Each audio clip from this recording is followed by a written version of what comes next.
Hello everyone, welcome back. So according to Cliff High, it is T minus 48 hours to first contact with UFOs. Who knows if that's going to happen, but of course I have to talk about it because it is so much fun. I haven't posted anything in a couple of weeks, but geez Louise, there is a lot of ground to cover. So the last video that I posted was about Pluto moving into Aquarius, and there were a lot of things that I said maybe by March we could expect X, Y, and Z. We'll scrap all of that, throw everything I said out of the window because it all already happened in the last 10 days, and now I don't know where we are. So, what I was saying in that video, one thing I will recap from that last video was that I'd mentioned a dream I had about 2 years ago where there was this skirmish in the skies between all different kinds of UFOs and what looked like our military, fighter jets and whatnot. And that was relatively quick, and the drama only lasted for a second, and then that was followed by this influx of benevolent, friendly UFOs, I guess. Something came from the sky that seemed like it was implying disclosure, just because the crafts looked like iPads, and I associate that with data and yada yada. So that was something I had mentioned in my video where it's like, I wonder if we would experience something like that by March, but it sounds exactly like what Cliff High is talking about happening this week. So let's jump into it. Before we talk about his temporal marker, I want to share an interesting temporal marker of my own that also happens to align with this week, and it has to do with the Cathedral of Notre Dame. So if you remember, Notre Dame had that terrible fire back in 2019. It was April 15th of 2019, and it's been out of commission ever since. Well, just after the election, so the election was here on a Tuesday in the United States, so that Friday, Notre Dame started ringing its bells for the first time since the fire. And for me personally, that is a huge marker, and I will explain why.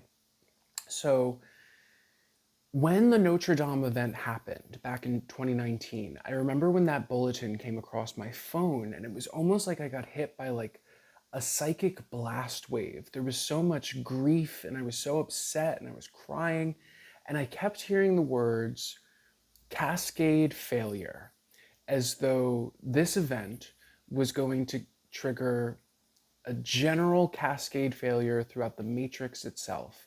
As if the visual that I was getting was as if, think of it like a Jenga tower, as if Notre Dame was like the bottom piece of that Jenga tower. And if you pull that out or unplug it, you destabilize and bring down the entire tower. So, excuse me. At the time, I knew nothing about Notre Dame, but I thought it was very interesting that a year to the day of that event, in April of 2020, every single church on earth was closed, right? So talk about a cascade failure. Every church, every temple, every courthouse, state house, etc., every local gyro place was closed because of what was happening in 2020. So I had to wonder, was that the cascade failure? Was that the butterfly effect of that event? So because all of this happened, it really forced me to look into the Notre Dame rabbit hole. One thing I did not know about Notre Dame until that event was that the crown of thorns, was apparently housed at Notre Dame. And now I went to Catholic school my whole life, and I love weird stuff. Hello, welcome to my channel. I never knew that the crown of thorns was A, real, or B, housed at Notre Dame. But personally, in terms of my own woo-woo lexicon of language, I associate the crown of thorns with the mind virus, right? Like the Faraday cage that keeps us trapped in the mind and locked out from spirituality. And it's the thing that creates, you could call it the illusion of separation, whatever it may be, that instigates the fight or flight and the fear and all of the other issues that we have. It's like the source, right? I would describe that as the proverbial crown of thorns. So I thought it was very interesting that this is a real relic and that it was on this site. So then I look into Notre Dame itself, and it turns out Notre Dame has always been venerated since day one, before the Catholics, by the pagans, as a goddess portal. And they connected to an energy that I call the motherboard. And when I say motherboard, think of it like a computer, right? How every computer has that chip, that mainframe chip, the motherboard itself, that powers everything. And the reason why I refer to that divine feminine energy as the motherboard is because it seems like in every pantheon, in every ancient creation myth, when you go beyond the gods and beyond the titans and beyond the primordials, you get to the first deity, which is the divine Virgin Mother who gave birth to herself and then gave birth to all things, right? She is the prime matter, the prime mother, the first material that everything else kind of emanates from, right? The prima donna. So I call that the motherboard, right? So it's basically the thing that powers the matrix, that gives substance to the matrix, but also, because of the concept of mother and child, would also recognize all of us within this creation, right? So it's almost, you could say, an aspect of like the regulatory system. And just about every creation myth that talks about this primordial Virgin Mother concept also talks about a time period where that gets interfered with, right? And the mind virus enters the equation, the matrix gets scrambled, and we wind up in the reality that we're familiar with, right? So, the thing about Notre Dame being a very interesting goddess portal. So, not only did the pagans venerate that site as a goddess portal, but the Catholics did. They called it Notre Dame, which means Our Lady, which means it's consecrated to the Virgin Mother. And then at some point in Paris's history, there was a Masonic government that happened, I think, late 1700s, early 1800s. I forget the exact dates, but it was an openly Masonic government. I'm not saying like a hidden hand behind the curtain. They were calling themselves a Masonic republic. They had kicked out the Catholic Church and occupied Notre Dame and turned it into what they called a temple of liberty, where they would hold these ceremonies, and on the altar they placed a statue of the goddess of liberty, which we would call the Statue of Liberty, right, which came from France during that era, but I digress. It's just a third example of a group using that spot to access that quote-unquote goddess energy, right? So you got the pagans, the Catholics, and the Masons. I don't trust any of them, but I do have questions about the way that they play with energies, right? So I say all of that to say that, again, this goddess motherboard energy talks to be about a mainframe that would recognize all of us within this matrix, right? And a year to the day of that place being closed, everything on Earth is closed. And what's the theme of 2020 but track and trace, right? Get everybody in place, track and trace, figure out who's who in the zoo, where are you going, etc. And that's where all of that major course correction might have come from, right? Because it's like, it's the concept of as above, so below, right? If things are playing out in the energetic field, it's like it has to manifest somehow here in the materium, right? So it has to play out some way. And I have to wonder if that event, everything that played out in 2020, was kind of the manifestation of the cosmic track and trace, trying to figure out where we are, realign us with our destiny, course correct, and get us moving forward. So because the shutdown was so significant to me, I figured that the reopening was going to be significant as well. So I was looking forward to that as a temporal marker.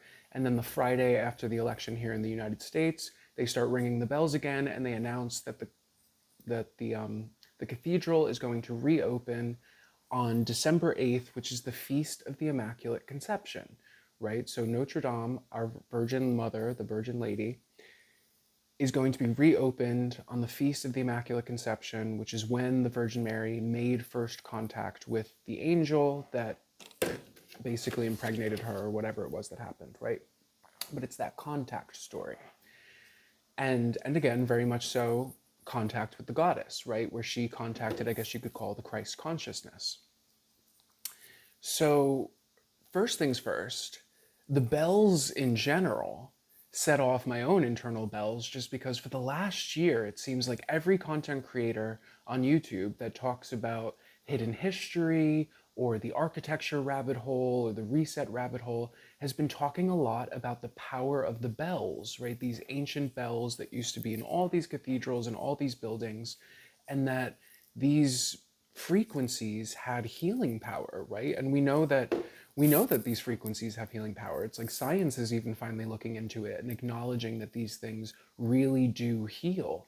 And what's so interesting, when I was reading the article, the largest bell, one of the largest bells at least, at Notre Dame is called Gabriel, which is the angel of healing specifically, right? it's like typically Michael is the big kahuna, right? When we think of like who's the biggest energy angelically, typically Michael gets that crown. So for that accolade to be given to Gabriel within the context of these healing bells is very interesting.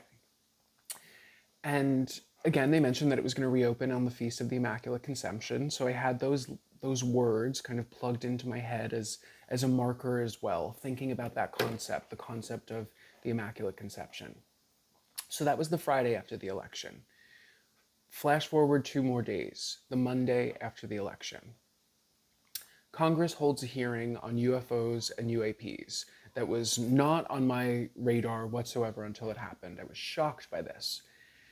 And in this congressional hearing, they start talking about a program that is called the Immaculate Constellation.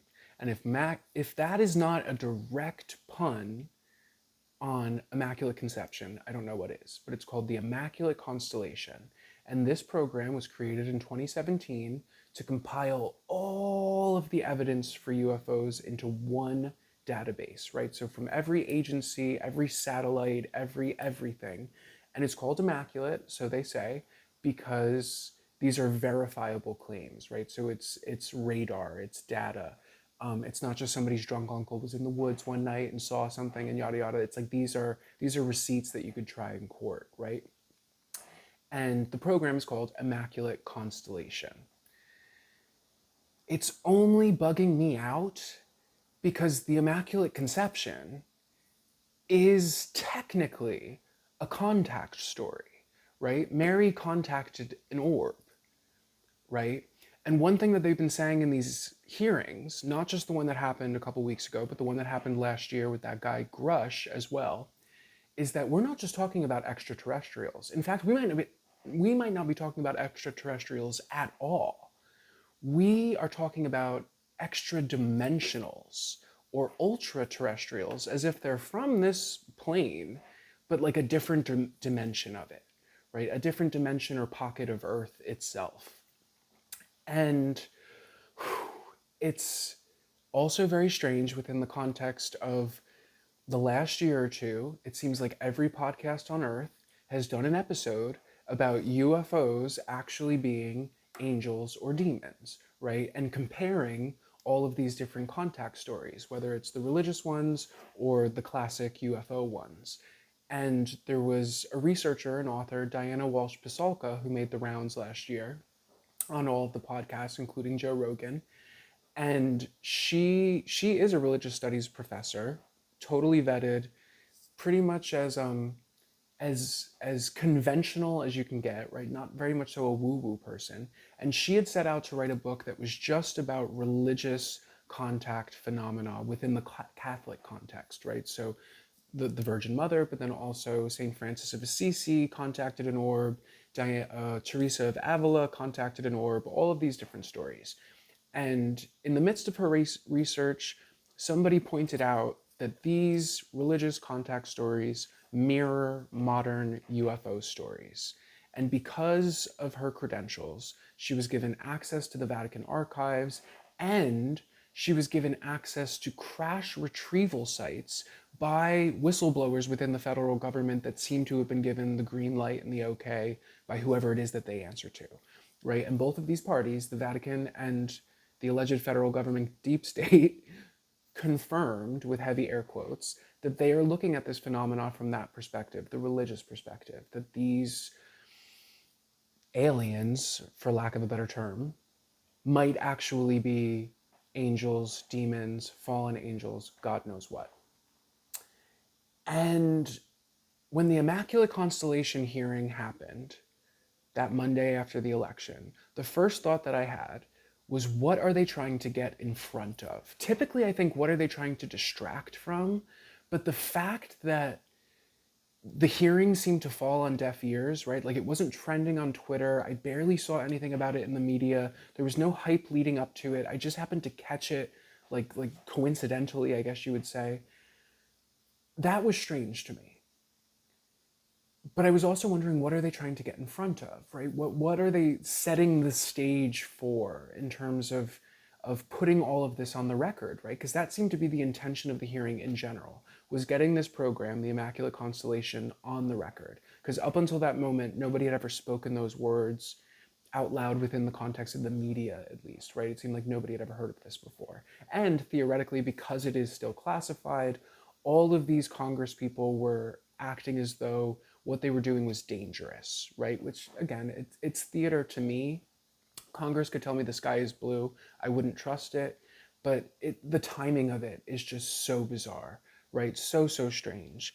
And of course now it's aligning with Cliff High's prophecy, or excuse me, I should say the Webbot's prophecy, that 39 days after Joe Rogan sits down with Donald Trump, we have our first contact melee scenario where UFOs are fighting other UFOs in the sky, and then they're fighting with the fighter jets and yada yada. And it forces first contact, right? And that's another aspect of these hearings too, is they are confirming that there's benevolent and seemingly problematic UFOs, right? That there's two different camps. So it's like I'm trying to keep all of this stuff in my head because it is so much, but yeah, so according to Cliff High's numbers, that first contact day would be December 3rd or 4th, which is Tuesday or Wednesday of this week, right? Feast of the Immaculate Conception is Sunday. That's when Notre Dame is going to reopen. It's happening in the midst of all of 5 minutes into Pluto of Aquarius, right? Then we have this massive uptick in UFO sightings in the last 2 weeks, right? It seems like over just about every military base, there's been sightings of these drones or these orbs, and DC has had a couple of interactions with the drones, and the UK is having a lot of sightings and other videos of different crafts at airports in the UK, and the timing of that is just really interesting. It's interesting within the context of the fact that it seems like every UFO whistleblower for the last couple of decades has claimed that where there are nuclear missiles, there are UFOs, right? That it's like that's where the hot spots are, that they congregate around the missile silos and that they tend to either deactivate or interfere with that process somehow, right? That's the concern, right? That they could turn off our missiles.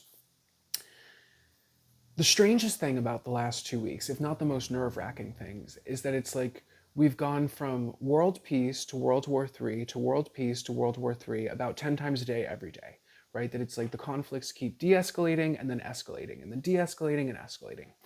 And to the point where at some point in the last week, Russia had launched those intercontinental ballistic missiles, which allegedly either could or may have even had nuclear payloads attached to them, right?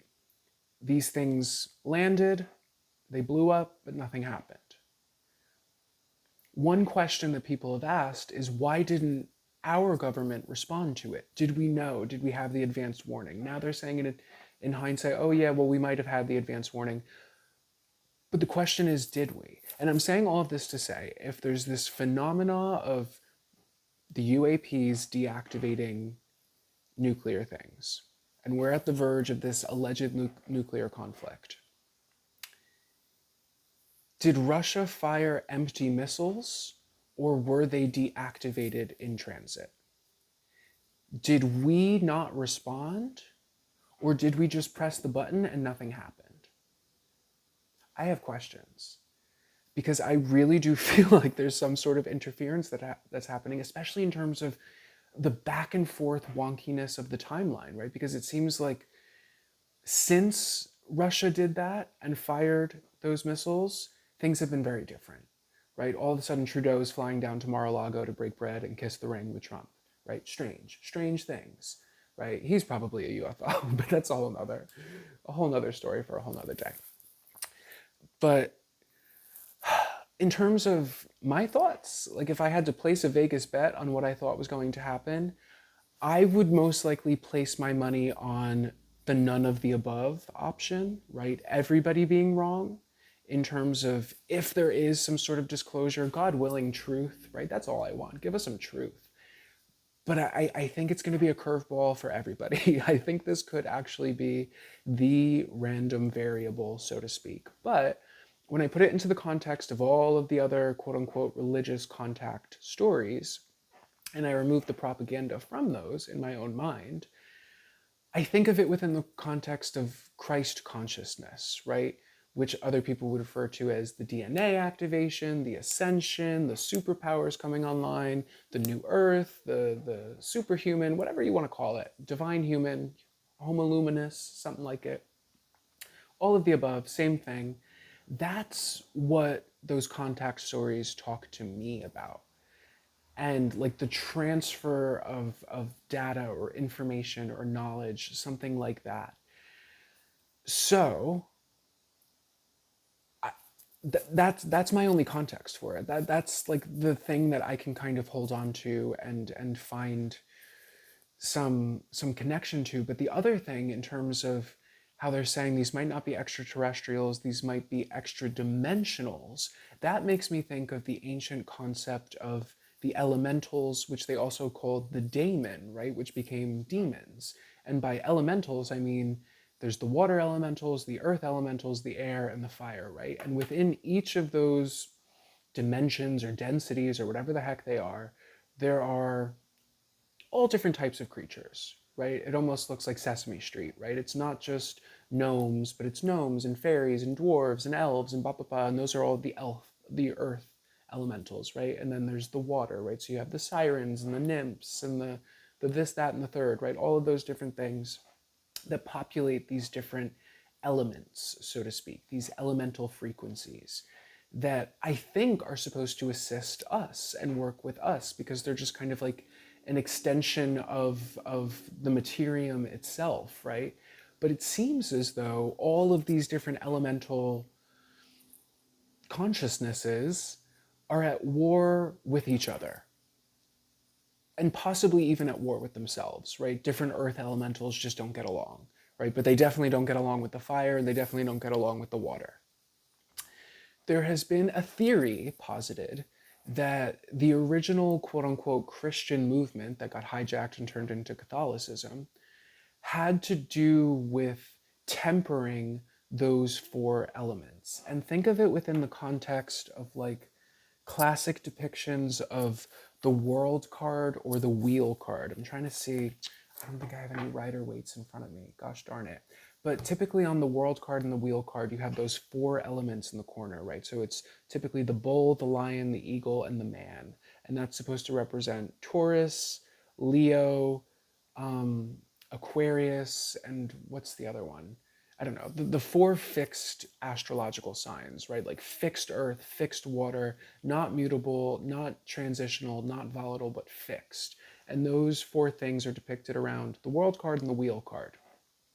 There is an ancient depiction of Christ, one of the oldest ones, where he is depicted basically being in the middle of those four images, right? The same images that are on the world card and the wheel card. And the idea is that he has fixed himself to the fixed energies, right? Quote unquote, crucified or nailed to like stabilize these energies.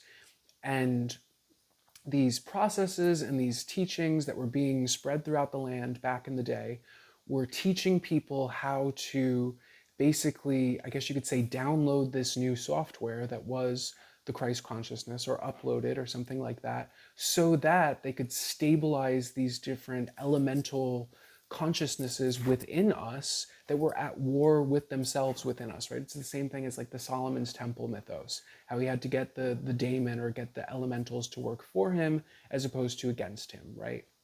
Same exact story. And of course that got flipped and turned into this whole concept of worship and all of these things that just don't make sense. But that seems to have been like the original mystical, I guess you could call them pre or proto-Christian teachings, right? That you could basically temper your system. I don't know if tempering is the right word, but it is basically about like getting these different rogue elements under control, right, within ourselves, like getting them to cooperate, almost like chariot card energy, right? How the chariot has to have all of the different polarized forces working together to move forward, or the concept of the alchemical wedding, it's the same thing, right? The polarized forces being married within the self so that you can be whole, right? And once you are whole within yourself, you become the ascended master, so to speak, right? So That's what I think is happening.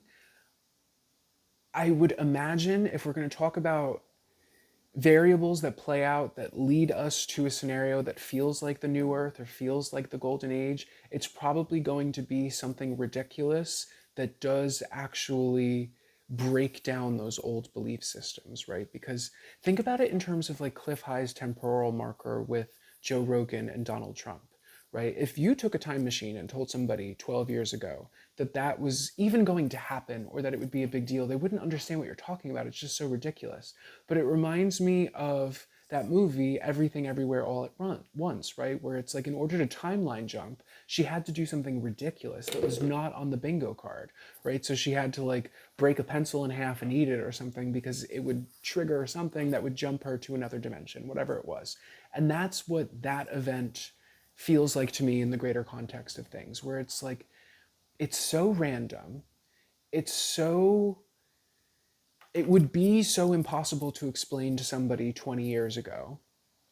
But it is one of those weird things where it's like the butterfly flaps its wings in Hong Kong and creates a hurricane in Florida, right? That it's like Joe Rogan sits down with Donald Trump and somehow that triggers a UFO invasion. It's like I don't get it, but I get it. You know what I'm saying? I feel like you know what I'm saying. So that's where I'm going to leave it. I would say expect the unexpected. Expect to be not exactly disappointed, but definitely left saying, "Oh, I didn't see that coming." And and yeah, if anything, it's like those contact stories talk to me about superpowers coming online, right? About our divinity being kind of reintegrated into our own vessel, right? And I've always been of the camp to believe that the magic is going to happen here, right? I don't think we're being transported to some other realm. I don't think that there has to be some sort of event where everything turns into a rainbow and then we're free and we can move on. I really think that this place becomes the paradise, right? And we experience it from within, and it happens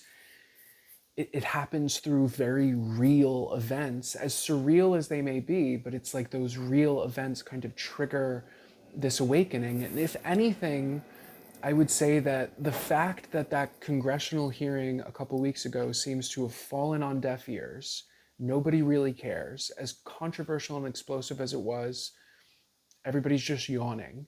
I think that's a good sign. I think that's a really, really good sign in terms of like the threshold, right? It's like collectively we have reached the threshold. We have generated escape velocity that can get us out of this timeline and into the new one. So I'll leave it at that. I love you guys, and I will see you at the next one. Bye, y'all.